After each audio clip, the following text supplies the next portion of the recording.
आपने अक्सर लोगों को कहते सुना होगा कि मृत्यु के बाद व्यक्ति के साथ कुछ नहीं जाता। जो भी उस व्यक्ति से जुड़ी भौतिक सुख की चीजें हैं, वह सब यहीं रह जाती हैं। अगर पुराण, वेद और बाकी धर्मग्रंथ को देखा जाए तो उनमें स्पष्ट बताया गया है कि व्यक्ति की मृत्यु के बाद भी कुछ चीजें उसके साथ अगले जन्म तक जाती हैं। कुछ चीजें ऐसी हैं जिनका भुगतान व्यक्ति के अगले जन्म में भी करना पड़ता है। तो आइए जानते हैं ऐसी कौन सी 5 चीजें हैं जो मरने के बाद भी व्यक्ति के साथ जाती हैं। ज्ञान व्यक्ति को भीड़ में सबसे अलग करता है। ज्ञान के बल पर आप अपनी एक अलग पहचान और लोगों पर छाप छोड़ने में कामयाब रहते हैं। इसलिए अपनी मृत्यु से पहले पहले आप जितना ज्ञान ले लेंगे वह आपके बहुत काम आएगा। दरअसल ऐसी मान्यता है कि जीवित रहते हुए व्यक्ति जो गुण सीख लेता है वह उसके साथ मृत्यु के बाद भी जाते हैं। इसलिए अपना समय खुद को अच्छा ज्ञान और गुण सीख में व्यस्त करें। श्री गीता में भी इस बात का जिक्र किया गया है कि ज्ञान और दान कभी नष्ट नहीं। धार्मिक ग्रंथों में बताया गया है कि कर्ज कभी भी व्यक्ति का पीछा नहीं छोड़ता। अगर किसी व्यक्ति ने आपका भला किया है तो उसका ये ऋण जैसा ही मौका मिले उतार देना चाहिए। अगर आप किसी का ऋण नहीं उतारते हैं तो उसे जन्म जन्मांतर तक चुकाना पड़ता है, वह कर्ज उतारना पड़ता है। अगले जन्म में वह कर्ज किसी भी रूप में आपको चुकाना पड़ सकता है। साथ अगर आपने किसी को कर्ज दिया है और उस व्यक्ति की मृत्यु कर्ज चुकाने से पहले ही हो जाती है तो आपको भी बार बार जन्म लेना पड़ सकता है।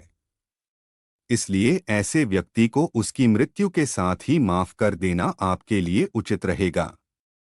के अनुसार अगर किसी चीज को पाने की चाहत रखते हैं और वह चीज व्यक्ति को न मिले तो मृत्यु के बाद भी उस चीज की वासना उसका पीछा नहीं छोड़ती। सांसारिक सुखों की चाहत रखना वासना ही है।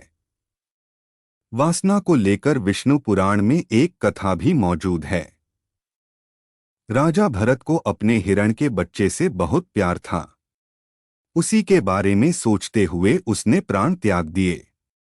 अगले जन्म में राजा को खुद हिरण रूप में जन्म लेना पड़ा। इसलिए कामना और वासना को अपने मन में हावी नहीं होने देना चाहिए।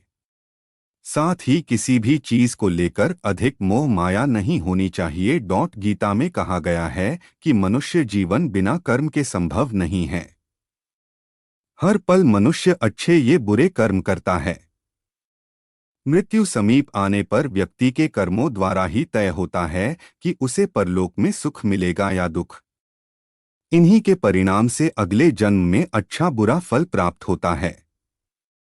कर्म 7 जन्मों तक व्यक्ति का पीछा नहीं छोड़ते हैं। इसका एक उदाहरण महाभारत में भी मौजूद है। बाणों की शैया पर लेटे हुए भीष्म को भगवान कृष्ण से जब भीष्म वे पूछा कि मुझे ऐसी मृत्यु क्यों मिली तो भगवान कृष्ण ने उन्हें 7 जन्म पहले की घटना याद दिलाई। 7 जन्म पहले भीष्म ने एक अधमरे सांप को उठाकर नागफनी के कांटों पर फेंक दिया था। कर्म मनुष्य का कभी पीछा नहीं छोड़ते। अपने अक्सर घर के बड़ों से सुना होगा कि दान और परोपकार कभी खाली नहीं जाता है। इसका जिक्र शास्त्रों में भी किया गया है। जीवन में अगर कोई अपरिचित व्यक्ति आपकी मदद करता है, इसका अर्थ है कि वह पिछले जन्म में आपके द्वारा किए गए दान और परोपकार को चुका रहा है। इसलिए दान पुण्य करते रहना चाहिए। यह व्यक्ति की मृत्यु के बाद भी इसके साथ जाते हैं।